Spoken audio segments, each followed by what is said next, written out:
Wee Wee? You want this one? Oh. That one's Bear's. You want me to put that one together for you? So Lala brought over a a Target Dollar Spot 100-piece glow stick set. How was work today? Cool. Long day. I know it's nothing new, but it's so good to see you.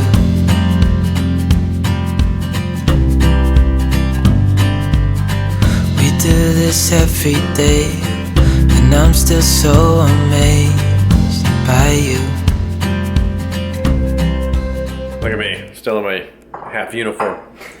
So today was actually really good training. So at the Reserve Center, I'm an eye doctor for the Navy Reserves. It's hilarious because I have all the time people ask me like, oh, what do you do in the Navy? Like knowing that I'm an eye doctor, like, oh, what do you do in the Navy? Like, yeah, I'm an eye doctor. It translates. And then like when I was doing my 2 weeks active duty, you know, out at Paris Island a couple of weeks ago, like some of the guys were like, oh, you're a reservist? What do you do in the civilian world? Like, Really? yes. Like, well, I'm an eye doctor, of course. I guess it's not intuitive. It's not common probably to... I I don't know. I don't know either. Yeah, I mean, I guess probably a lot of reservists, like, you know, drive a Humvee for the reserves or whatever. And so that wouldn't, I mean, yeah, you could be a truck driver, but you're probably not. You probably, you know, have some other random job.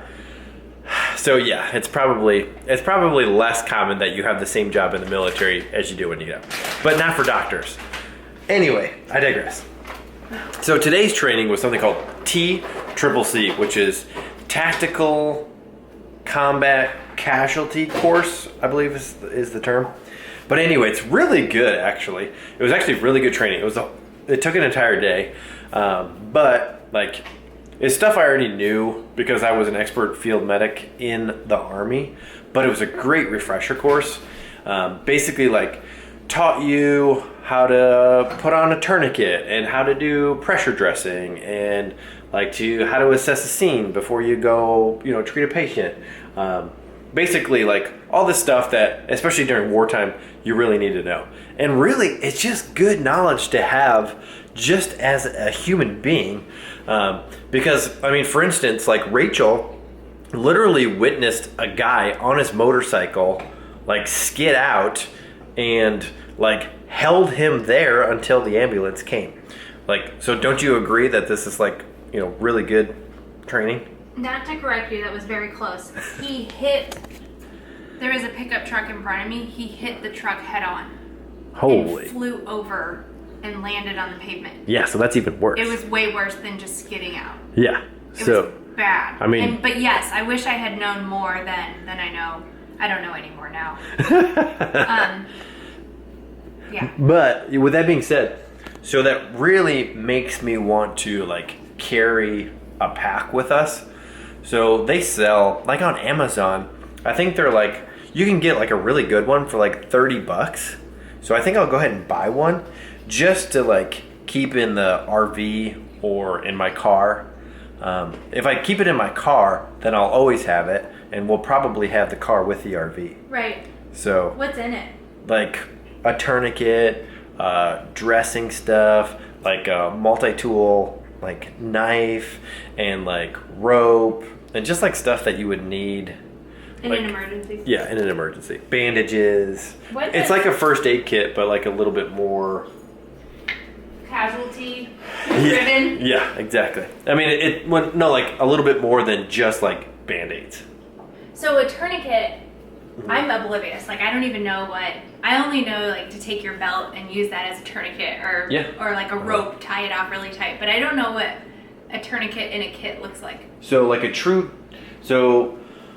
the one that the military uses is called a CAT. It's like a belt, but it actually stays tight. Like with a belt, so like if you use this belt right here, it'll come loose. With this, not only is it a belt, but it also like, so when I did the Army thing, what we would do is bandages, and then you'd have a stick, and you turn that stick and basically until the bleeding stops. and then you tie off that stick so that it can't go anywhere.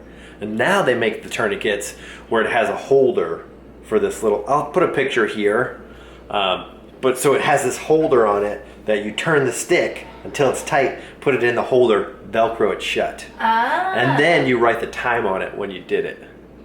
Interesting. Yeah. Why do you write the time on it? So that way like the medic or the doctor knows. Because you won't do permanent damage if it's on for, it's like 2 hours or something like that. Like it can be on for 2 hours before you like do permanent like nerve damage or whatever. So it can be on for too long.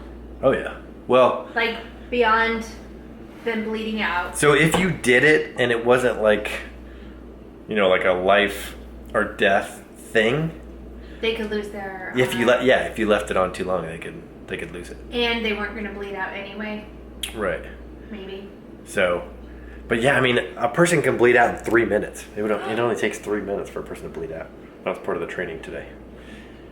So yeah, it was a long day, only because I got up at 4:30 in the morning, and it's kind of a long drive. The drive there is not bad. It's the drive home that really is like kicks you in the butt. Usually I stop and get like an energy drink. I didn't today though. Just deadheaded at home. There's a Red Bull in the garage outside. Yeah, if you need it. Okay. On your drive down tomorrow. Well, I have coffee. I drink my coffee on the way down. So did you do an espresso? No, I did a whole pot. And then I made you a half pot. Yeah, I did a whole. Listen to how. Oh. I take this whole thermos to the reserve. Is that why you used all the rest of the creamer? When? This morning. I think. Oh no, I didn't open a new one. No. But there was a new one yesterday. Yeah. So he made himself an entire pot of coffee, but he didn't just leave the coffee pot empty. And he didn't leave it with cold coffee in it for me. He put a half of a coffee pot worth of grounds and water in for me to just be able to hit the button and start it when I got up. Yeah, but so my love language is acts of service, and hers isn't, so she doesn't give a crap that yes, I did I that. do. I recognize that you're showing me you love me. He also puts toothpaste on my toothbrush every single morning. And I put it on yours every single night. Right. So it all works out. I fold your laundry and put it away every chance I get. And I really appreciate it.